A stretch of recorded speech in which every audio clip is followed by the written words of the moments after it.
So I'll be talking about the Chinese balloon.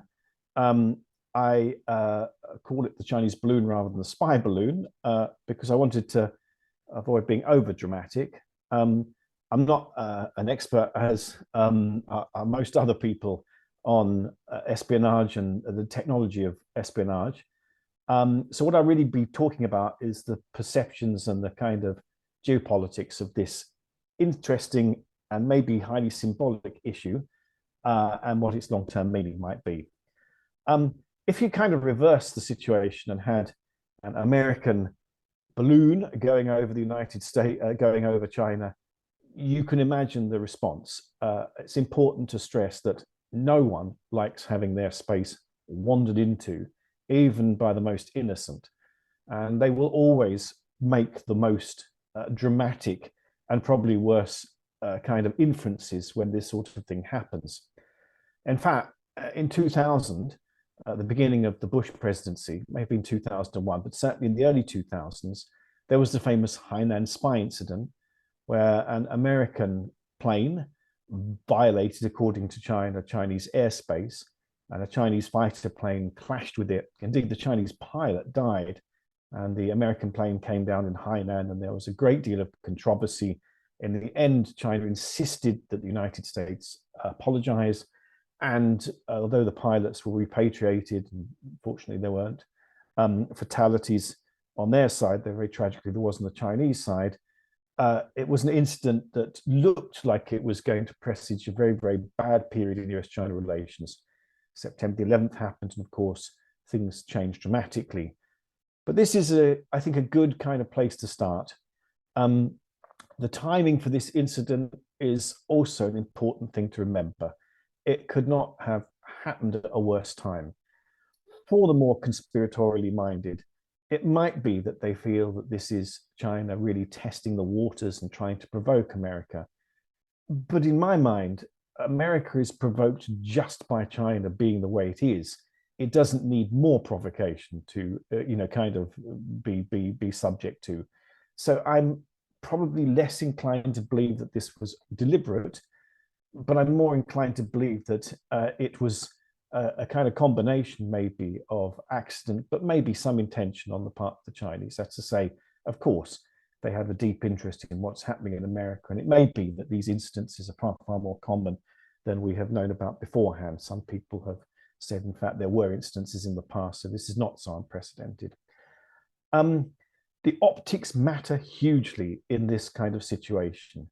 When China-US relations are already so poor, and when there was a State Department, a visit by Blinken, the Secretary of State, to China planned imminently, to have this kind of event happening when there had been a thaw recently and after so many months and years of bad feeling, surely this is, kind of making whatever the issue would be, it's magnified it and made it far, far more difficult.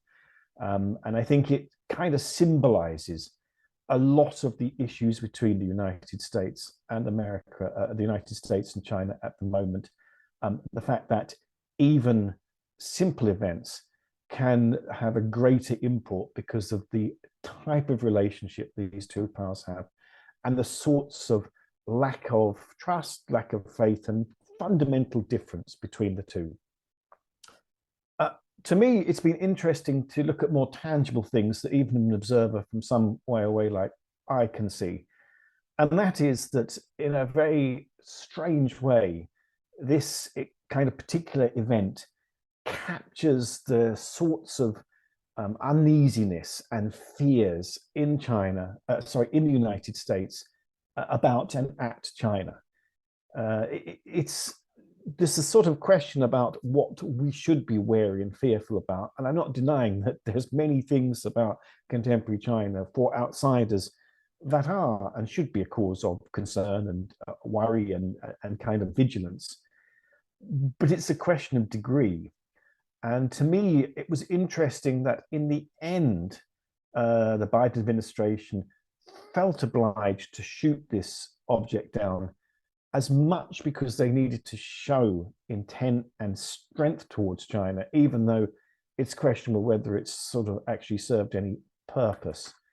And so the kinds of strong currents of feeling unease and psychological unrest that China raises have been perfectly encapsulated, particularly for Americans, by this incident, despite it being unclear what exactly the information this balloon may have been gathering, were it to be used for surveillance, and whether that would be in use.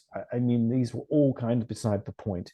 That this thing existed, that it could be seen, that it was tangible, seemed to kind of make real, I think, what is already lying in people's minds and in their emotions in America, and maybe elsewhere, but in this case, of course, in America.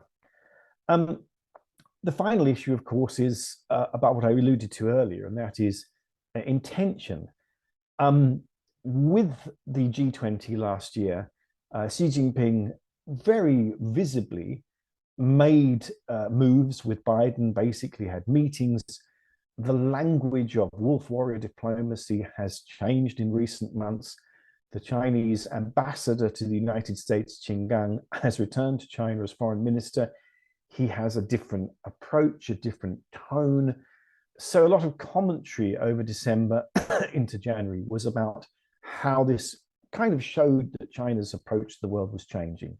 China's economy is in a really difficult situation at the moment. The pandemic finally has changed the response in China. Zero COVID is no longer a reality. Very dramatically and quickly, the Chinese government have changed its approach so that in almost every area now, restrictions have been lifted. And yet we have, after all of this change, this fairly blunt reminder that the underlying structures of the relationship between the United States and China and the Chinese and the rest of the world has not really changed. It is unlikely to change very dramatically anytime soon, if at all. Why would an event like this have happened if it were not by accident? And of course, it seems strange that it would happen by accident, but yes, if we say it wasn't by accident, then we have two options pretty clearly. The first is that it was mandated by Xi Jinping for some reason, and the second that it was done by others who were acting without his awareness. As I say in the the slide, I mean, if it were as though, in Britain, we've had a number of incidents with Russian security in Salisbury and elsewhere with people being poisoned. And, it's always been claimed, one of the arguments that it wasn't Putin that was behind this, this was rogue elements in the Russian kind of security apparatus.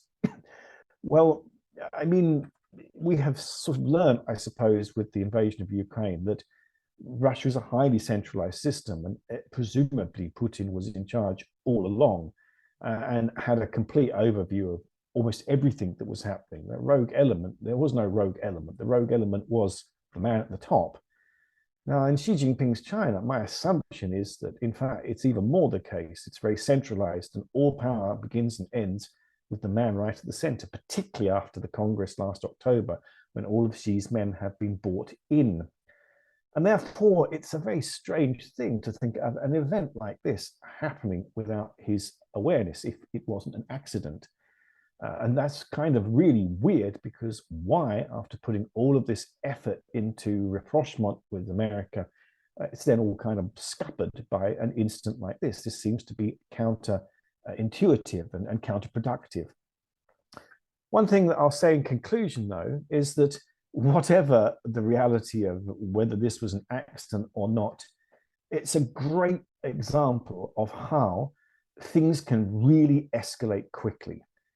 If there was any rational calculation behind this event, it may have been to test what kind of response there would be to an unexpected and unwanted event. Well, we've learned that, I think, in this very simple illustration. It's really simple for things to become more and more complicated, higher and higher stakes, and higher risks. In this case, it seems, thankfully, that it was managed and that there was at least some proportionate response and people were rational. However, it is very easy to think of other events where the stakes are higher and the outcomes much more dramatic. And so while of course, one looks at the balloon and kind of can see all sorts of different things. What we should be attendant to is the fact that something like this, which is pretty, in principle, pretty old technology and pretty kind of visible and tangible, has created a kind of pretty serious rupture in US-China relations, and how there is not much space for something which is more dramatic and bigger to cause a huge problem, and how I think everyone needs to do on all sides as much as they can to avoid that happening. Thank you very much.